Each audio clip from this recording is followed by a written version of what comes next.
This is a picture of what the open sand beds look like. As you can see, they take up a lot of space of the land. In that picture, you'll see an orange square.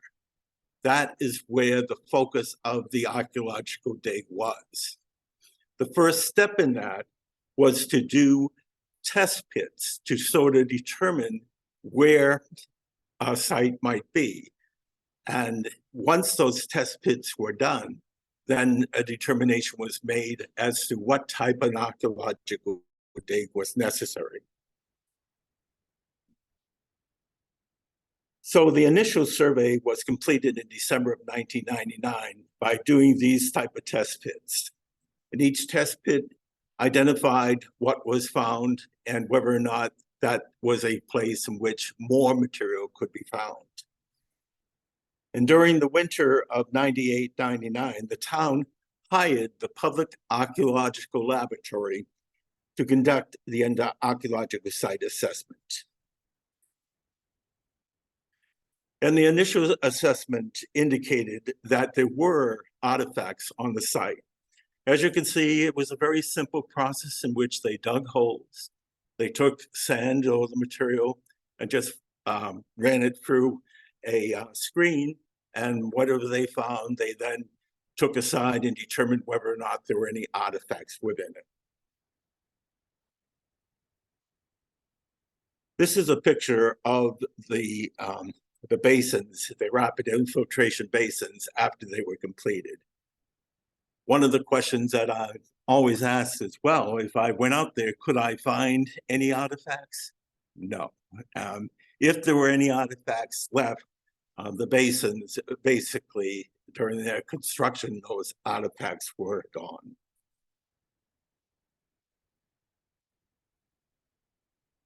So the material included several hundred pieces of chipping debris, 4 projectile points, a ceramic sherd, and 2 hearth features. This was during the initial assessment. The material that we found, even before we did the full archaeological dig, qualified the site to be listed on the National and State Register of Historic Places.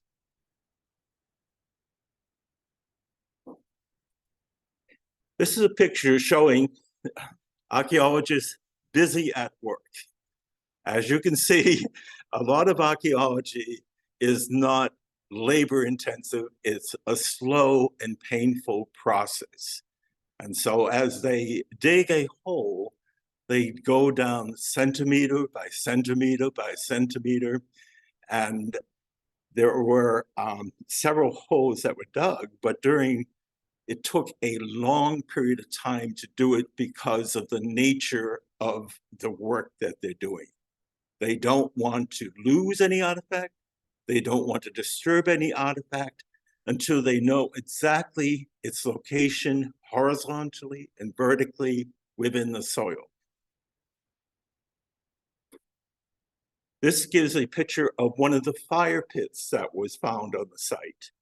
And there were several of that. And one of the things that it's hard to imagine, but these materials, some of the materials were 7,000 years old, and they were placed on the site at ground level. And yet here we are digging down 3 or 4 feet to find them. And I know kids always say, well, how could that be? Well, that's how much material has collected on top of those items during that course of time. This is a picture of one of the projectile points that was found on the site. As you can see, that projectile point is broken. It also is, it's indicative of what you're really finding at an archaeological site. You're finding the trash, the things that were thrown away, not the things that were usable. And you can imagine their skilled laborers would be making a projectile point, and in the middle of chipping it, and it breaks. What do? Throw it down, start all over again. And that is the types of things that you find. This is a picture of several of the projectile points that we found. Now, you might note that I'm saying the word projectile point, where most people say arrowhead. Well, 7,000 years ago, arrows and bows were not an item that was invented. And so what these were used were for spears and that type of thing. Now, within this, we found one interesting feature. If you'll notice, there's this ring of stones that we found at the site, and we're not quite confident exactly what that purpose of that ring of stones were. The archaeologists had never seen that type of feature previously, and so it's still in that class of, this is very interesting, but we really don't know why. We really don't know what its purpose was or why it was built that way. And each one of these features, as I said, had to be defined both horizontally and vertically, and drawn and shown in such a way that other people could understand and know exactly what was found at the site. This gives you a understanding. These are chipping stones, and that's the size of them. It gives you some relative idea about that. And this shows another feature in which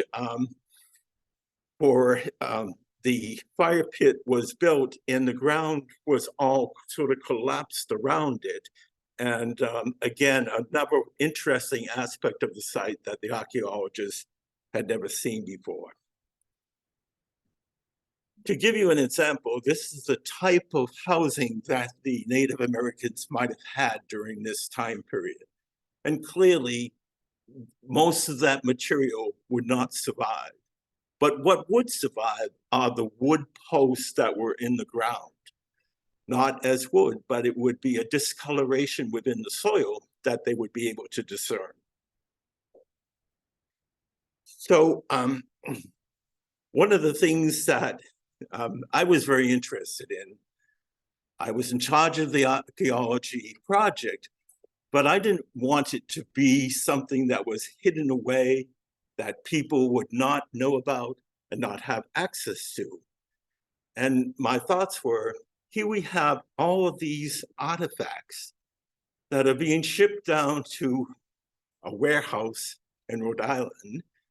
And if you remember the last scene in the Raiders of the Lost Ark, where all these materials are hidden away, and they're, oh, no, I don't want that. And so we approached the Mass Historical Commission and we asked them if we could have possession of those artifacts and put them in a display. This display is out in the library. And the artifacts are the actual things that we found in the ground. And so we had that exhibit designed, and we put it in place, and it was all funded by the town. Another aspect that we had was, okay, that's great, but that doesn't really tell the full story. And the full story is, as you see in these posters, and it's on the screen, is there's a setting that we want to talk about. And we made up posters, which are also on display at the library, that shows the information regarding the setting before the archaeology project was done. And then we have one that talks about the dig and all the aspects that happened during the dig. And then the final one is in terms of the artifacts and the importance of those artifacts that were found. Another aspect, again, is we can't take those artifacts out of the display. We can't hold them and show them to people, but we wanted to be able to go to the school system and give them more information about Pine Hawk. And so we were able to hire a person to make artifacts of all of the different types of things that are found in an archaeological dig. And this picture shows all the artifacts that were made.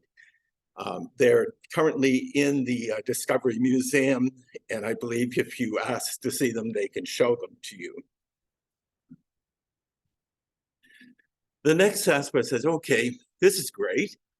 And we were even fortunate that the Public Archaeological Lab did a video for us explaining the whole project and how it worked and how everything happened. And I watched it and I said, oh my goodness, you're way over my head. I want to be able to show this to fifth graders. I want them to understand. So we hired an archaeologist to come talk to the fifth graders, and we recorded that talk. The amazing thing that happened was on that particular day, the schools lost electricity. We were able to do the filming, but by the middle of the presentation, everybody was sweating buckets. And that was not as pleasant as I wanted to. So we do have that video of the Pine Hawk for Kids. This gives you some idea of the type of a material that a Native American would have during this time period. They would have a spear, and they would also have, forget what it's called, but thank you, that they would utilize in order to give it more power. And they would also burn out logs to create a canoe and then chip away the charcoal remnants of the log. This gives you a better picture of the display for the artifacts that are now exhibited in the library. And again, we wanted to create a timeline showing what was found in each period up until the near timeline in which we actually found a dog skull at the site. This picture was taken when the display was at the town hall. And from there, we then moved it to the library because we felt the library had more access and was open more time than the town hall was. This shows you the type of projectile points that were used. The Neville and Stock projectiles were generally used in this area. And part of understanding what is happening is what the archaeologists will look at the type of stones that the Native Americans use. And then they would look at what type of stones were present in that area and what type of stones might be present in near areas, which then gives you some idea of the trading that might be happening between different Native Americans in order to obtain these stones that they felt were most valuable. Here are some more parts of the display, and one of the great things about the display, it gives a representation of each one is shown on the in the display, and you could probably spend 30 minutes there and be learning something new in every one of those minutes. One of the aspects of the display that I really liked that they thought of was showing the process of a projectile point, from the finished product to the beginning product. And this gives it on this, by looking at the side, you can see they start with an original stone and they chip away, and all the chips are on the ground until they finally get to the projectile point that is perfect for them. And these were all found on the site. Here are some more pictures of some different projectile points. And this is the skull of the dog that was found on the site. And that's also part of the display. So we felt we did a good job. And we wanted to get more knowledge about the site. So we went to the Mass Historical Commission and we presented all of the things that we did on an educational basis to present this project. The video for the kids, the display that we have out here, the posters that we made, and we were very fortunate that at the 29th Annual Preservation Awards, we received an award for education.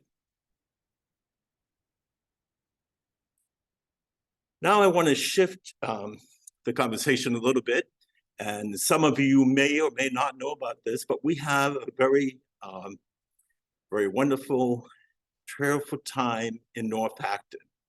So our Pine Hawk was in South Acton, and I forgot to mention, but you might say, well, Pine Hawk, why is it called Pine Hawk? Well, it's called Pine Hawk because the archaeologist that first came into the site was standing there and he's looking around, he sees all these pines and he's thinking about, okay, where are we going to do the dig? And as he's standing there, hawk lands on one of the pine trees, and that's the name of Pine Hawk. And we believe it's within the tradition of Native Americans to name things about the things that they see and are part of the landscape. The Trail for Time was a project that Linda McElroy thought of and pushed very hard to get done. It's not complete, but it is in very good shape, and it's something that I would recommend people to go to and take a look at. So it's up in North Acton. It's off of Wheeler Lane. It's a site that we believe both Native American and colonial people visited and used, and it's one of the things that we're very interested in seeing of how different cultures use the same piece of land and what type of artifacts they might have left behind. So the most northern part of it is at Robbins Mill. And there is even a location that is beyond that, where the roof slab for the stone chamber, the stones were found there. So that stone chamber is about a quarter of a mile away from where the roof slab stone was found. And you can imagine it's no different than the pyramids. How did they manage to move these things that distance? And how did they motivate people to move them that distance, and for what purpose? So at the beginning of the Trail for Time, we have a kiosk which goes through all the different elements of what you'll find in the Trail for Time. The Trail for Time itself, it takes about 45 minutes to walk. The first 30 minutes are very interesting. The last 15 minutes are not as much because we have not put up more displays and items for people to see during that stretch of the trail. So at each site that we have, we put up a poster, a board in which explains what you might be seeing. So for instance, the Wheeler Homestead is something that we spent a lot of time with. And what we basically had was an old foundation with trees growing in it. And we said, well, let's restore that to what it should look like. And this is the process by which we had people come in to restore that.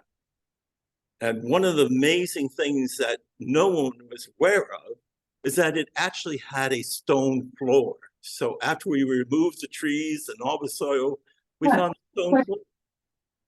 No, I'm just trying to make I hear you, Denise.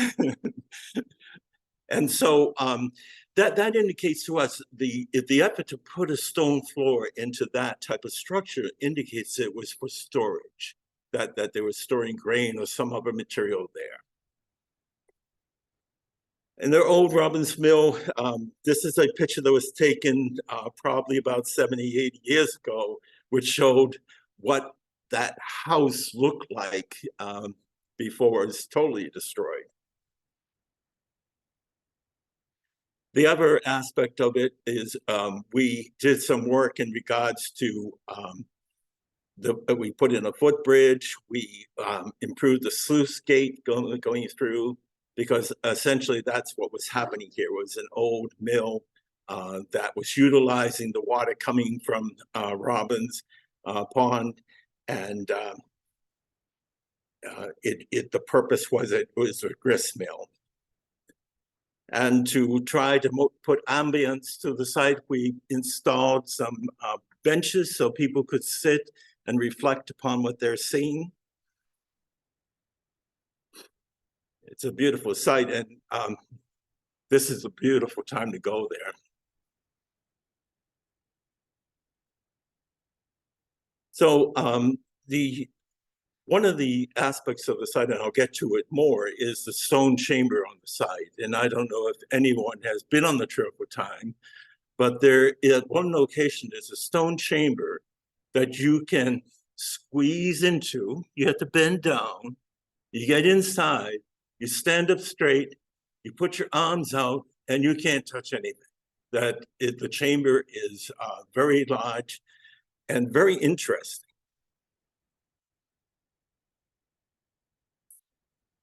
Part of what happened here too is there was from the grist mill, there was an old road to Concord. And the way that they built old roads back then, in a certain way, the same way as we did, there would be a cart path, but they would build stone walls on either side of the cart path. And that's another feature on the property.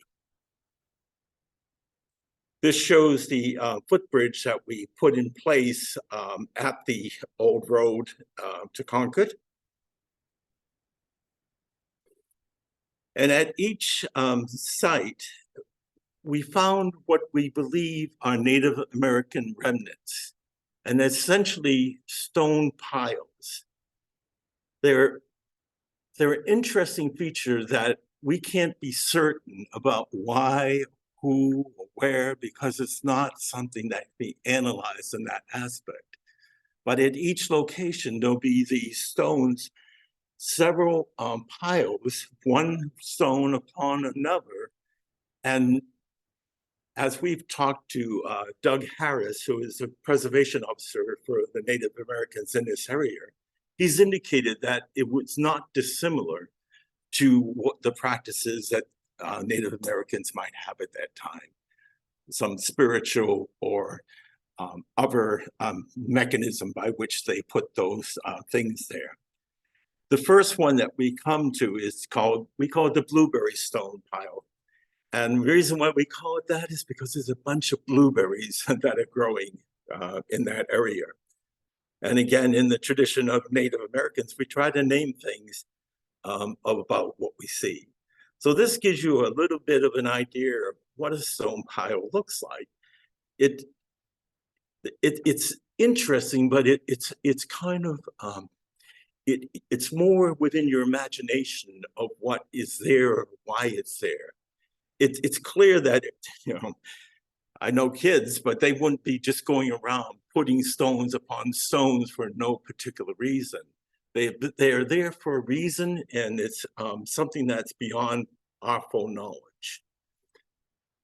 The next pile cluster, the next pile cluster is the plantain stone pile cluster. And again, we named this one after downy rattlesnake plantain, which is very present in this area. On the screen, you'll see all those yellow dots. Each one of those yellow dots is a different stone pile.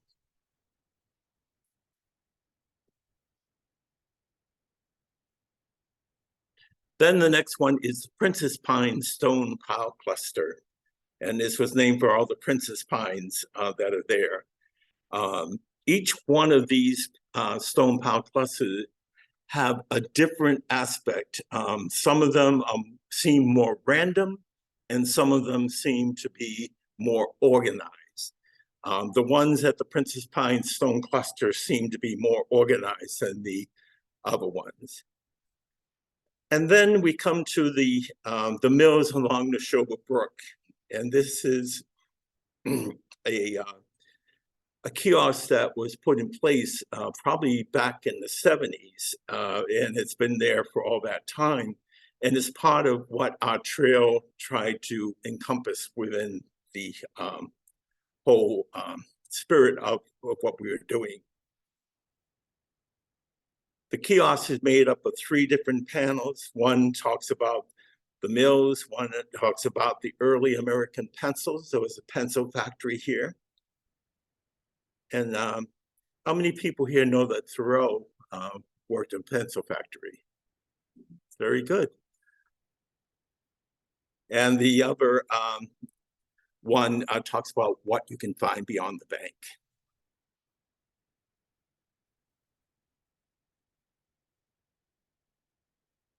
So now we come to the Neshoba Brook Stone Chamber, and this one has a lot of mystery to it. It's a feature that a lot of people have conjectured of regards to its purpose. So some people, think it might be Native American. Some people think it might be colonial. Some people think it might have been something that we used in the Underground Railroad. We've done some study in the site, and we haven't really been able to find any artifacts or anything that gives us more information than what it is. But it's no doubt that it had a purpose. And just looking at it, definitely for storage, it could be something that's very cool inside. It might be something that was used to store food or store other things. But we really don't know exactly why it's there. But when we first started this project, it was in very bad disrepair, and we had to hire someone to reconstruct the entrance to it, and they did a very good job. So this is a above view of what the chamber is, and beside it, a work yard that has some pine trees growing into it. So the above view shows you that there were the slabs, as we talked about before, that was placed upon the walls that created the roof of the stone chamber.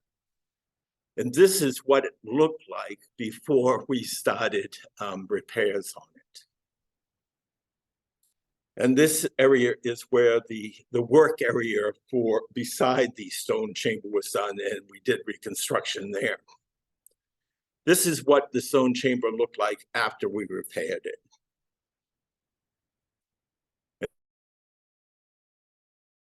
This is a view inside the stone chamber. As you can see how the stones are laid upon one another. And then the final portion of the trail is walking back to the mill complex. And it's a very nice trail, very easy to walk on.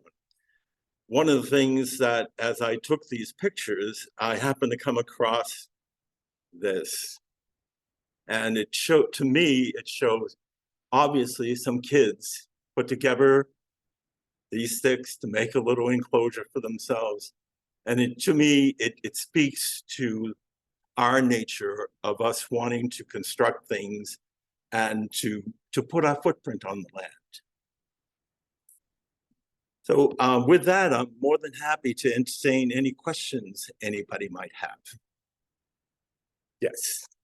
Do you have any evidence of how they use the waterway? Yes, but we're down south end. Presumably they get water, but you haven't done anything about culture or anything else related to water. I'm talking from a not an archaeologist, but from my knowledge of reading, 7,000 years ago, the Native Americans were mostly nomadic. If they did fishing, it was probably just while they were at that particular site and not something ongoing. As you get down to more 2,000, 3,000 years ago, you might see spots where the Native Americans were there continuously, and mostly on the seashore where they establish fishing and that type of thing. But I would imagine also at the rivers. So it depends on what time period you may be talking about. Because certainly when the colonists were there was a big Right. Native Americans were no different than the colonists in terms of understanding the resources they had available and how to utilize them. But you didn't find anything. No, no. A lot of those materials would be hard. The type of way that they would be catching fish 7,000 years ago was probably more of a netting type of process than it was, bait and hook. So they lived in the Pine Rock site 7,000 years ago. Correct. And you have any idea why they left the site? So in other words, was there any evidence? So what the artifacts found is that this site was a periodic site, that it wasn't continuously occupied. It might be every 3-5 years they would come to this site, they would be there for a while, and then they would go to another site. And it's not unusual in that time period for a nomadic tribe to just have a circle of area in which they keep on returning and going from. But, one of the questions that's always asked me, well, what tribe were they? There is no way of knowing that 7,000 years ago. But you can't help wondering why, because it was still a beautiful site. And again, this is my speculation, that as a culture, they evolved, that they became less nomadic, that there were other sites that became more important for them. I don't think it was a point where they said, oh, this is awful. No, but they found someplace better. Yes. This is a question from the chat section. Nancy was asking, how could she see or access the Pine Hawk for Kids video? I have that, and I'll be, I'm not sure if I've shared that with the Pine Hawk, but what we can do, we'll get it up on yeah. the website now, getting it up there. Yeah. Yes. So what Bob has indicated, that the Pine Hawk website will look into putting that onto their website after I give it to them. Yes. Yes. In those ancient times, people had precedent. So would the aspect river reflected flooded every spring? How far? The yes. Thank you for reminding me of that. So the question is, were there occasional flooding of the Aspet River, and did it have an effect on the site that we're talking about? Right now, there is a dam at the Aspet River. There was no dam back then. The site itself is about 30 feet above the river line.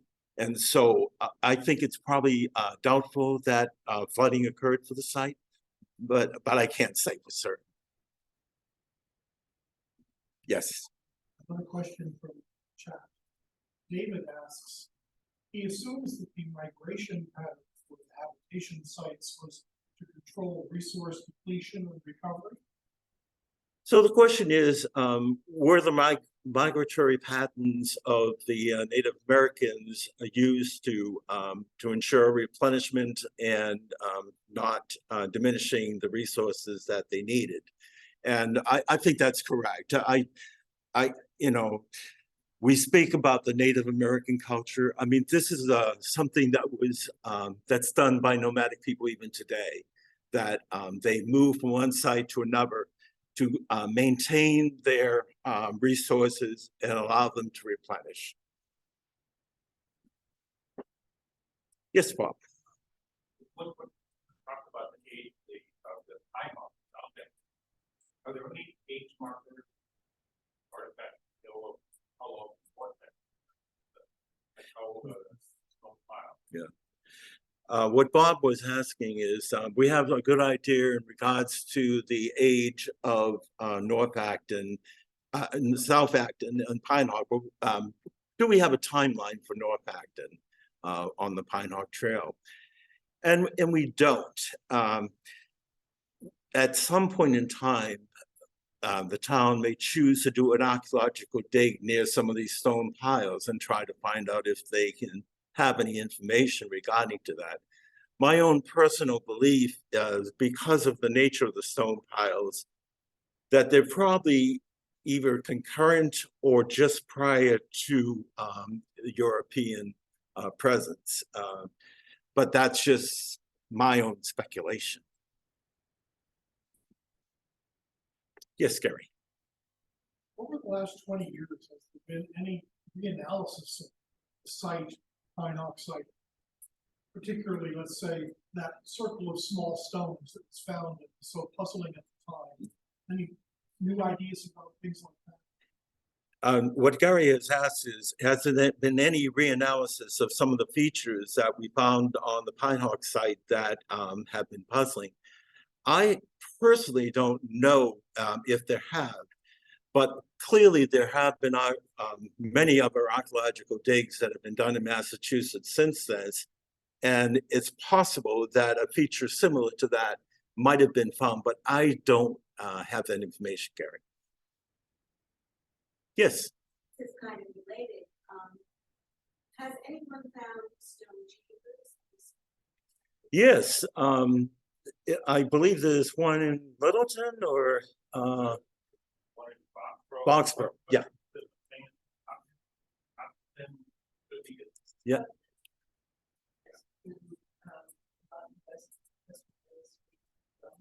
Yeah. Have they been able to make those in elsewhere? Yeah. I don't know. Yes. So the question we had is, are there other stone chambers beyond the one that we have in Acton? And the answer to that is yes, there are several.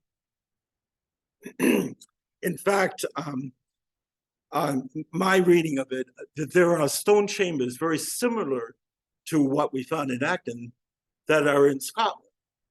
That it's not a feature that is totally out of the blue.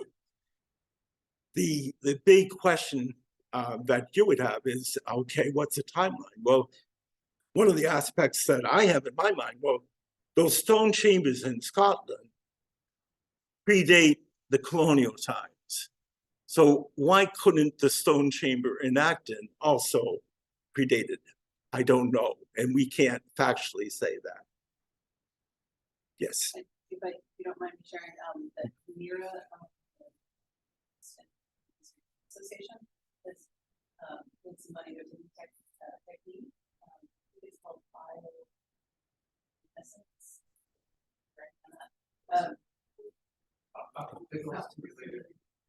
Thank you.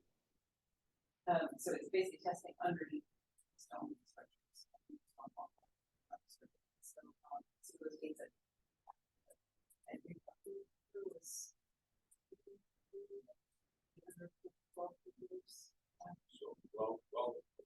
Yeah. But it's interesting, there'll be more and more. To catch up with Zoom listeners, we're talking about a technique called bioluminescence. It's OSL for short. OSL, Optically simulated luminescence.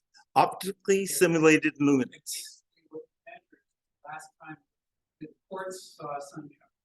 Yep.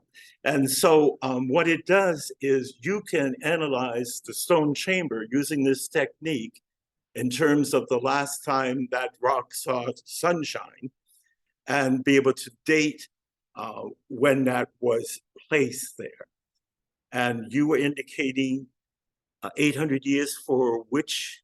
I was just trying to remember exactly what it was. Yeah, there was a range of dates. Yeah. There's some other near. Yeah. So, and that's the big speculation is when we find these stone chambers, who do we attribute them to? Do we attribute them to the colonials, or do we attribute them to the Native Americans? And these new tests might be able to give the answer. For the stone chamber, do you have any notion about why they made the woodcut stone? It looks like a huge amount of work. And I'm sure that's the picture of the dwellings, which had roofs that were made out of some kind of plant material. Which would have been a whole lot easier. So why would something like that? Well, again, only from speculation. Would you like to? No, Yeah. Repeat the question. One of the things culturally we look for is permanence, and stone is one of the biggest features for permanence of a culture. I don't understand why the Egyptians built pyramids. It's beyond my understanding how they convinced everyone we should make this giant structure. And no, what you know, those stones we saw 10 miles away, let's just bring them over here. And I don't even understand why our culture does some of the things it does today. So I believe it was because that permanence was important to them, and that's why they chose to do that. Why, I have no idea. Yes. So I have a question about the test pits. So you showed that in the dig, they found, you know, first 3 or 4 feet down. But they dug the initial test, and they were 7,000 total. When they dug the initial test pits to find these areas, did they also go 3 or 4 feet down? That seems like a deep test pit. But I'm glad it did. Right. So the test pits, by and large, were only about 18-inch deep, the first test pits. And then when they did the archaeological dig, that's when they got down to more than 3 feet. One of the features that in my imagination was important is that they found a rock, and they dug down to that rock centimeter by centimeter, and the rock was flat. And then they dug deeper and deeper. And when they got to the bottom of the rock, they found a fire pit. Yeah. And in my imagination, somebody was sitting on that rock beside the fire pit. And based on that, I wrote this poem, if you would like to hear it. So I call the poem Pine Hawk. East wind stands on wooded bluff, watching spawning alewife, hand massaging his scruff with flat end of skinning knife. Red hawk dives from white pine, hits rolling water with splash, flies back up to tree line, settles in nests with its stash. On flat rock, east wind sits, stoking embers of his fire. Into dying flames he spits, waits as evening expires. 20,000 seasons fly, past interred beneath mine pine mat. Young trees grow, old trees die, no sign of where east wind sat. Archaeologists scrape soil, here's hawk nesting in pine, slow and painstaking toil, native artifacts to mine. Broken points and flakes of stone, dots and knives made of flint, history's past dropped or thrown, puzzle of clue and hint. 1 second. Flat stone slowly reveals, charcoal fire pit at its feet. Detective reflects and kneels, thinks who last used this seat. Thank you. Yes. Go back to the poet.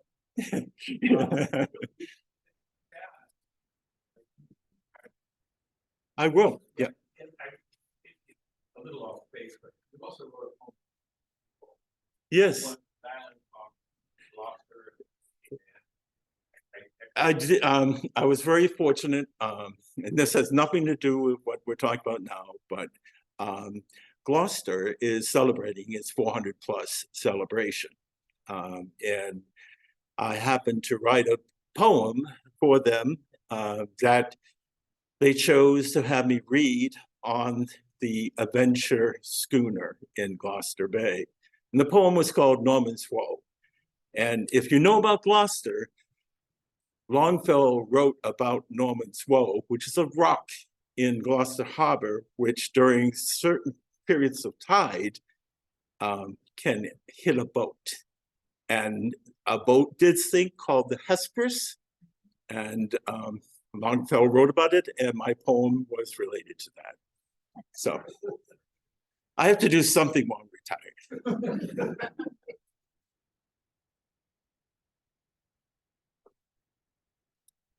Well, thank you all very much. I'm more than happy to answer any questions. Thank you so much. Thank you.